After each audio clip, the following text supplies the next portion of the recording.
안녕하세요, 박진성이고요. 이번 운전구 2023년 2학기 기말고사 분석에 대해서 안내를 좀 드리겠습니다. 이 운전구 시험 자체는요, 특성이 일단 외부 지문 연계하고요, 수능형 문항이 나온다는 것인데, 이건 다른 여타 학교와의 변별성이 아닙니다. 똑같습니다.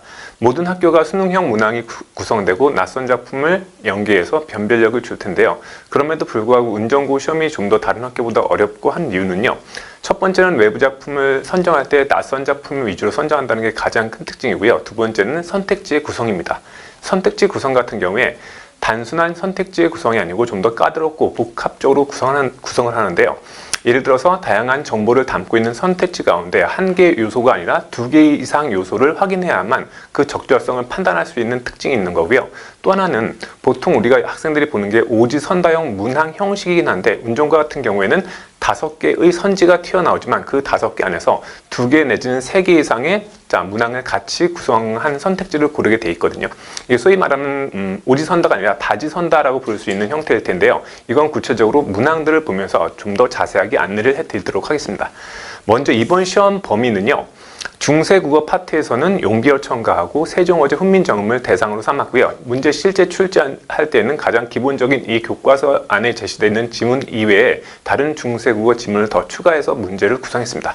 그리고 고전시가 같은 경우에는 상춘곡하고 규원가가 그 대상이었고요. 현대시는 정지용의 향수, 그리고 최승호의 북어, 그리고 고전 소설 같은 경우에 판소리의 소설인 춘향전하고요, 영웅 소설인 유충열전을 대상으로 했습니다. 그리고 독서 지문 같은 경우에 학력평가 기출 지문을 가지고 문항을 재구성했거든요.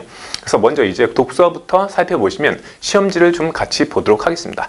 자, 먼저 시험지의 독서 1번, 2번 문항은 독서였는데요. 1번 문항의 구성을 보시면 제가 앞서 다지선다형 선택형이라고 말씀을 드렸을 텐데, 예컨대 1번 문항의 보기를 보시면 기역부터 미음까지, 이 기역부터 미음까지 나와 있는 정보들은 모두 다 지문 속에 나와 있는 내용을 확인하는 사실적 독해를 묻는 문항이거든요.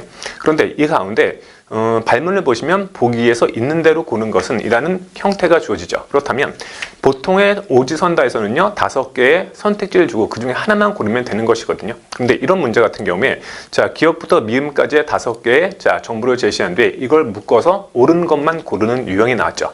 이런 유형은 다른 문학에서도 마찬가지고요, 같은 독서 영역에서도 마찬가지예요. 예를 들어서 17번 문항도 독서 문항이었는데, 같은 문항 구성으로 보기에 나와 있는 선지들 가운데 옳은 것을 묶어서 고르는 유형으로 문제를 구성하면서 좀 더 난이도를 주는 거고요.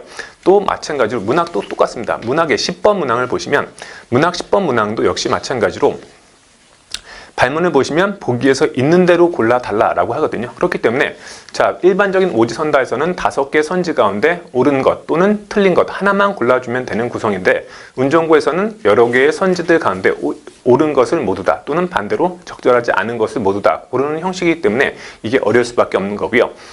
또 하나는 문항 가운데 2번 문항을 보시면 독서입니다. 독서 문항 2번인데, 이 2번 같은 경우에는 추론적 독해를 묻는 문항 구성이고요. 구체적인 사례를 제시하고 이 사례를 적용해서 해석할 것을 요구하는 문제인데, 전형적으로 수능 독서에서 나오는 3점짜리 문제에 해당하는 추론적 독해 문항입니다. 그런데 이런 기출문제를 가지고 문항을 구성했음에도 불구하고 사례들은 다시 재구성해서 제시하기 때문에 이 사례를 분석해서 지문 속에 있는 정보와 연결시키는 게 중요한 거고요. 똑같은 문항으로 구체적인 사례에 적용하는 문항을 18번 문제 독서 문항에서도 그대로 구성한 것을 볼 수 있습니다. 그렇기 때문에 사실적 정보를 묻는 문제에서도 난이도가 선지의 구성을 통해서 주어지고, 추론적 독해를 묻는 문항에서도 역시 마찬가지로 구체적인 사례를 통해서 이걸 적용하고 해석할 것을 물어보기 때문에 어려울 수밖에 없고요. 그 다음 문학 파트를 좀 보시면 고전시가 파트인데요. 고전시가는 기본적으로 그 주어진 제지에 대한 해석이 가장 기본입니다.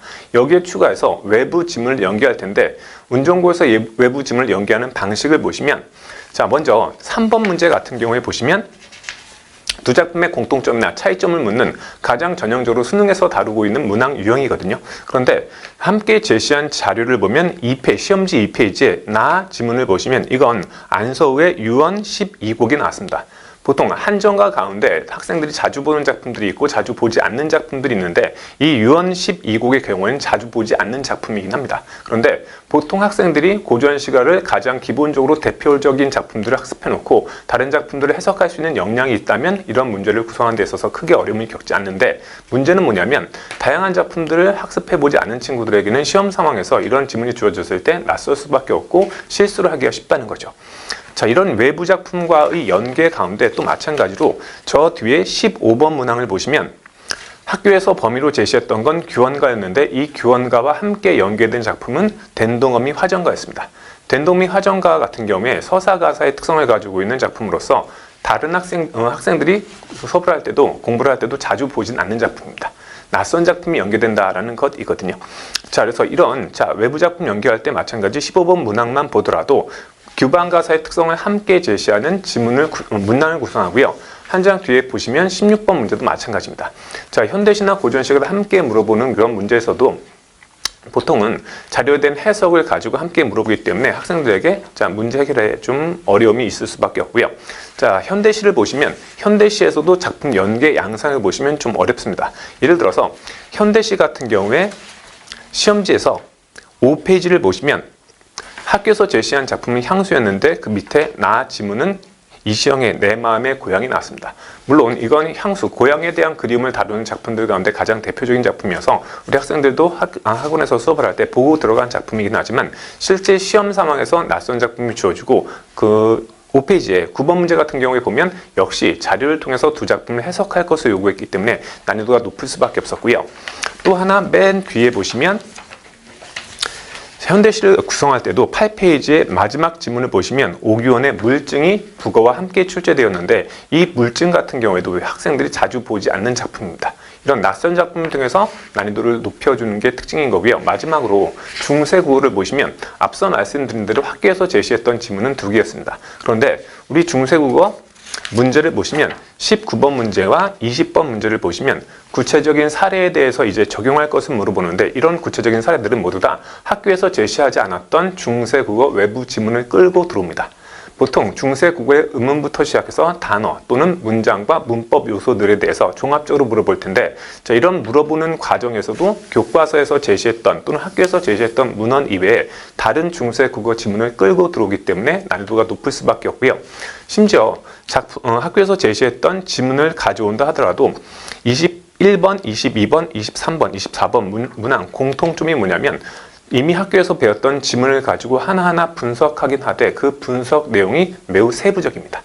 그렇기 때문에 단순하게 중세국어 문헌에 나와 있는 특성이나 단순한 그 개괄적인 내용만을 알아서는 풀리지 않는 문제고요. 그렇기 때문에 이런 중세국어 문법 파트에서도 현대국어 문법과 마찬가지로 중세국어 문법을 시험 치를 때에도 역시 세부적인 내용과 좀 더 심층적인 내용의 학습이 필요한 문항이라고 볼 수 있습니다. 여기까지 하겠습니다. 감사합니다.